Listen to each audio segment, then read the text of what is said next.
Morning. Do you find that your car journeys are taking longer?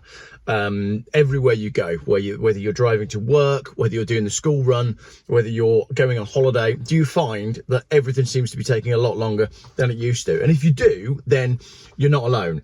So I've had an email this morning and I want to talk about that.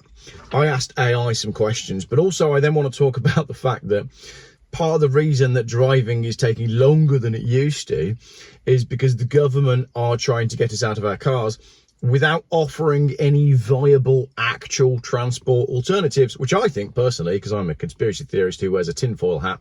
Actually, this is a New York hat that I got for free from the lost property of a coffee shop. But I think the government wants us to not go anywhere, and I think all these things are connected. But I want to talk about the cost of public transport. I mentioned in a video the other day that we drove my Volvo to Swansea because I'd parted with it. And I've got some breakdown as the costs, as what it actually cost us to get home and what it would have cost on public transport. So let's dive into it. This is the email I got. Geoff, I think the UK road network has hit a death of 1,000 cuts, where the government, not realising by keep adding more and more cameras and speed limits and roadworks everywhere, has increased journey times. For example, Leeds to Dewsbury should take 20 minutes. It's now 35. Leeds to Brid, does he mean Bradford? 1 hour 25 is now 2 hours. Leeds to York, I used to do that in 35 minutes. It's now 55 minutes. Absolutely spot on. So as I said, we drove to Swansea 2 days ago, and I could not believe how long it took us to get there. We went the kind of Brecon route, and then that puts you on, I can't remember the name of the road, dual carriageway. It's 50 miles an hour. You're driving along at 50 miles an hour with this massive open road in front of you, going through a valley, and you go, why are we going so slow? What is the point? And it's average speed limit. And then on the way home in the hire car, which I'll get into in a minute, we came back down the M4, and the M4 is the same. It's 50 miles an hour for miles and miles and miles. And you go, what is this for? Why are they deliberately slowing us down? That is on the back of how many times do you see a road closed sign, and yet you know full well that the road is open. We came past one just yesterday coming back out of Worcester. The main road through Hallow is closed, but as you approach the multiple road closed signs, because now they put road closed signs miles back and they put them right out into the middle of the road as well, causing an obstruction.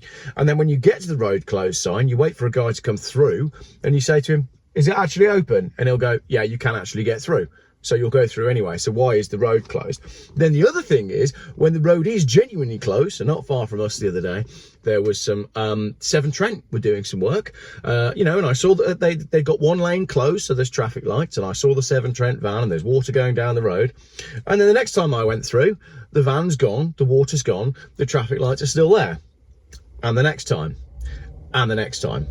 Until finally, some disgruntled local decided that the roadworks were finished and the contracting company hadn't come out and collected the roadworks, and that would be terrible because it was classic nostalgia at Shelsey Walsh at the weekend, and all those roadworks and traffic would cause absolute carnage even though there was no work going on. So a disgruntled local went and retrieved all of the cones, threw them in a bush, and then took the traffic lights and threw those in a ditch. And then on the Monday, I saw them retrieving the traffic lights from the ditch that they should have picked up on the Tuesday. What I'm saying is there does seem to be a deliberate plan to slow the nation down, which would be fine if there was a viable alternative for public transport. I googled this and the iPaper came up. You're not imagining it. Your car journey is getting longer. Traffic on England's main roads is officially slowing down. Average speeds in 2025 on motorways and A roads has come down from 59 to 55. So we're getting slower as a nation, which is hilarious because, a lot of these EVs are 500 horsepower and they do 0 to 60 in no time at all. And then it's pointless because you can't go anywhere. They've all got massive wheels and tiny tyres, and then they all break in potholes, which is a whole nother subject. So why does AI think we're slowing down? AI says it's due to increased traffic volume. There's more vehicle on the road now compared to 2015. Roadworks, a significant increase in roadworks, particularly on motorways and major trunk roads to create smart motorways, has contributed to delays. That's another thing. When we were coming back from Wales on Tuesday, the one side of the M4, they were just closing it for night works. So the diversion for that was absolutely huge. A rise in online shopping is being, I think that also contributes to more crashes as well, because some of these delivery drivers are terrible. I said this before, there's a road near us, it's a steep uphill, and there was a delivery driver that had skidded his van to a stop on the uphill, which was quite impressive, to be honest, to be achieving such speed that when you slam the brakes on, you're sliding on an uphill section. Slower average speeds have decreased. Yeah, I said that one as well. And then commuting time. So in 2023, the average commute to work in Britain took 29 minutes, which is an increase from 27 minutes in 2022. So commuting times are going up as well.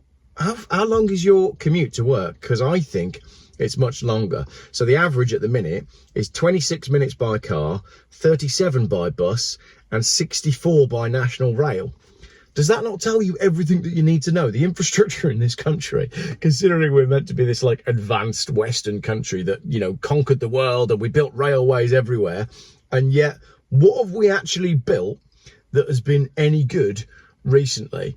I mean, we talked about building HS2, spent a crap load of money on it, ruined a lot of people's lives and never did it. And then there's this tunnel as well that they're talking about building down somewhere down near. I don't pay attention to London too much because I try to avoid the place like a plague because it's a third world crap hole. But there's this tunnel in London as well that so far, from what I can gather, they've talked about building the tunnel and they've planned a little bit of building the tunnel, but they've so far spent more money than it cost the Norwegians to build a tunnel of a similar length, and they haven't yet put a spade in the ground. Overall travel trends, average miles traveled per year have decreased since 2019. That's because we had the pandemic and everybody decided that actually they don't really like going anywhere anymore unless they all go to the same place at the same time, like a monster truck event that's actually going to be rubbish. And the number of car trips have decreased since 2002, but they still make a large proportion of travel, and car trips account for 60% of all trips and 78% of the distance travelled. So basically, the car is still the primary form of transport in the UK, and instead of making car journeys easier, which would allow people to get places faster, which would increase the economy because people will be less stressed and they'd be on time, the government are doing the exact opposite. So let's have a look at the cost breakdown for my little trip back from Swansea. So as I said, we took my blue Volvo V70 diesel. If you'd like to buy it, do get in touch. It's a lovely car. If nobody emails me to buy this car, I won't mind because I'm enjoying smoking around in it. To Swansea, sold it and came back in a hire car. This 2023 Ford Focus looks great, but sounds like a bag of spanners because it's the 1 litre EcoBoost. The cost to rent the car was, give or take, because I went for the excess protection, which I probably didn't need, but it was £165, okay? And there's 4 of us in the car, me, Mrs G and the 2 small Gs. I put £25 fuel in, which again was too much. I didn't need to put £25 fuel in when I returned the car, but the total cost of that was £190 to go from Swansea to, you know, back to Worcester. On public transport, we would have had to get a taxi from the gentleman's house to the station.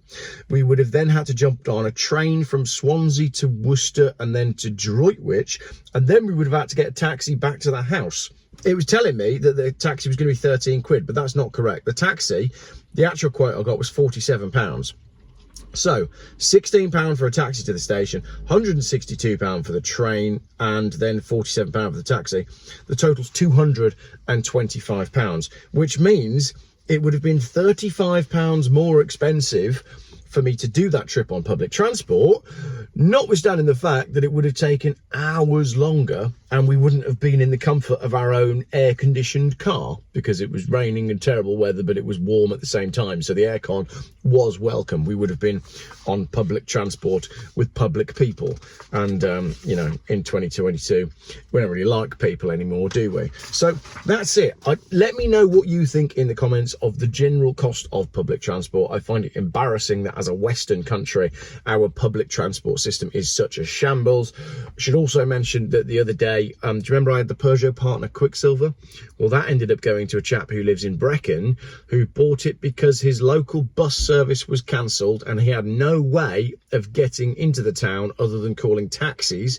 And he worked out that it was cheaper for him to buy a cheap car rather than getting a taxi every time he wanted to go somewhere. So he genuinely bought this car to go 2 miles once a week.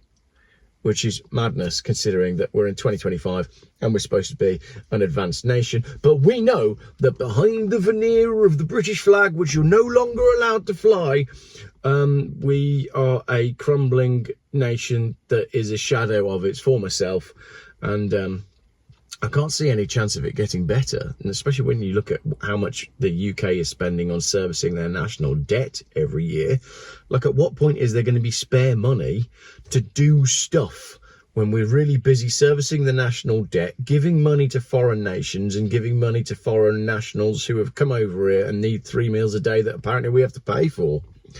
Cool. If you're planning on leaving the UK, let me know where you're going.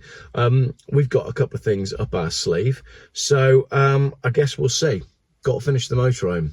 Anybody want to buy a caddy pickup truck project? Because I'd rather get out of the UK. Yeah, let me know in the comments.